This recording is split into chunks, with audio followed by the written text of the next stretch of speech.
Hey guys, it's Night Flame, and today, guys, I will be reviewing Batgirl Annual number 3. Yeah, guys, this is a big one. Spoilers will happen, and yeah, let's start with a review. So the comic opens up with Batgirl, but first of all, I gotta say this story is divided in 4 parts. So I'll tell you, how this is first set up. First, we have Batgirl teaming up with Helena and Grayson, but she actually never teams up with Grayson because everybody believes Grayson is dead. So if he gave up his, I guess his identity, then what's the whole point? So she teams up with Kalina and Grayson, but she never actually sees Grayson until the end. But when she sees Grayson at the end, it's not really, Grayson, but he uses his facial, thing to cover his identity and make himself look like a old man. And yeah, but basically what the plot is that Batgirl is trying to look for somebody called Gladius, and Gladius is trying to look for this thing for a bomb. But first, she kidnapped these ambassadors, so Batgirl has to rescue them first.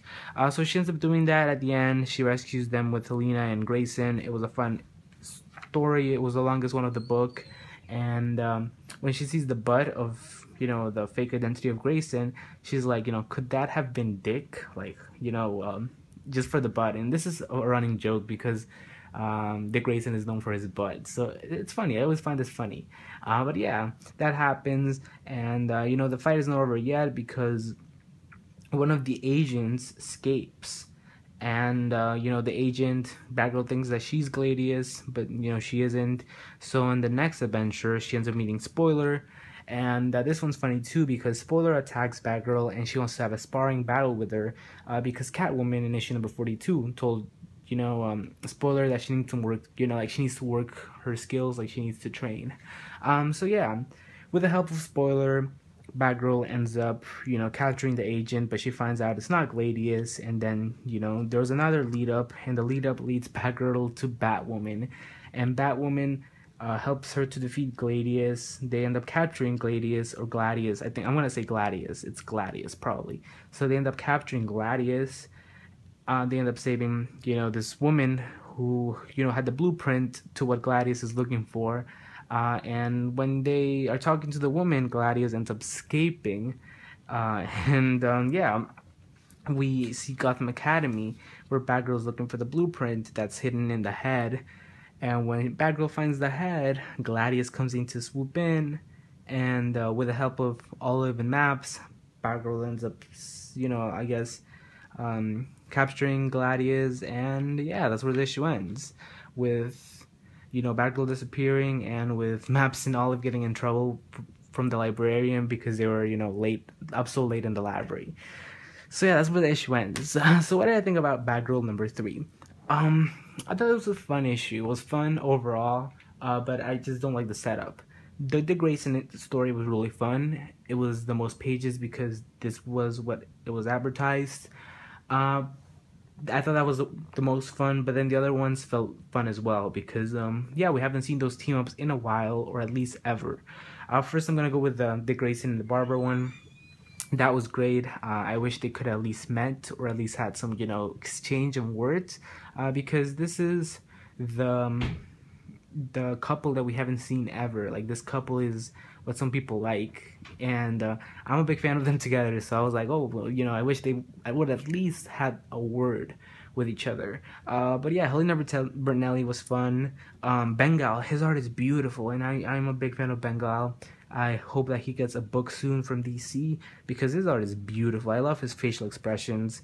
They might seem, for some people, it might not seem like great art, but for me, it's just beautiful, beautiful art from Bengal. So, yeah, and he drew this scene where, they're like right around the corner from each other, and it was just so awesome. Like, that was my favorite part of this book, and it has to be my favorite panel from this week. So yeah, I love the Grayson story. Then we had the Spoiler story, and it was actually pretty fun too. That was my second favorite. It had great art from David LaFuente. But the only nitpick I have with David LaFuente's art is the bloxiness.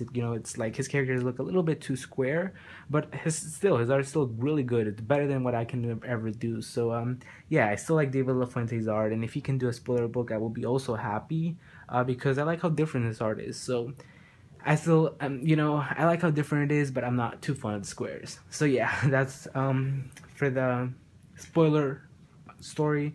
And then we have the Batwoman story, and I thought the Batwoman story, it has to be my least favorite, but it's not, bad, because I thought all the stories were good. It's just that was my least favorite because I'm not a huge Batwoman fan. But Ming Doyle's art was beautiful, and it actually kind of makes me miss the idea of having her and James Tynion work on the book Dark Universe. So yeah, that's sad. But yeah, last but not least, we had the Gotham Academy story, and Ming Hui Helen Chen, she did a issue for Gotham Academy, so seeing her art again was fun.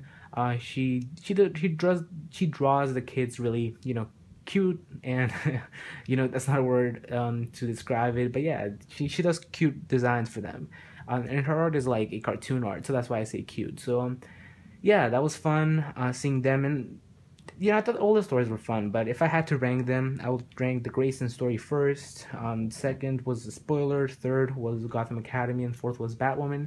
None of them were bad, and I like the little, I guess, inside jokes or whatever, like in spoiler we see a reference to Catwoman, or references to the series, like a reference to Catwoman, but we'll probably see spoiler. And the Batwoman one, we don't get any reference, which is sad because I really want to see Batwoman back. But in the Gotham Academy one, we get a reference to when Damian gave Mabs a Batarang, and she finally uses the Batarang, and that was so awesome. So yeah, great issue overall. Love this annual. I thought it was nicely set up. I like all these team ups, but one of the biggest things was that at the end it felt like, okay, yeah, just go on. Like some of them felt unnecessary, like the Batwoman one, but I feel like it's because we haven't seen Batwoman before, and some fans might want to read a story from her. So I'm not complaining because I thought I got my money's worth. This was really story packed. I wish it would have been like different circumstances when they met, not just one whole story. Because I felt like it just dragged a little too long. But yeah, I was still enjoying it, and I gave Batgirl Annual number 3, not Batgirl Annual number 1, never mind, Batgirl Annual number 3, I give an 8 out of 10. Yeah, I thought it was really solid.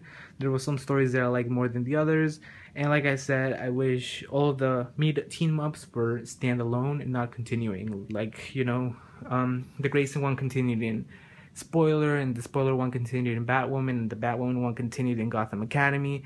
I feel like all the team ups were more, I wish all the team ups were more one shot kind of thing, like one and done. So yeah, Batgirl Annual number 3 gets an 8 out of 10 from me, and thanks for watching, guys. Hope you like this video. Also subscribe to my channel if you haven't done so, and have a nice day, guys. Goodbye.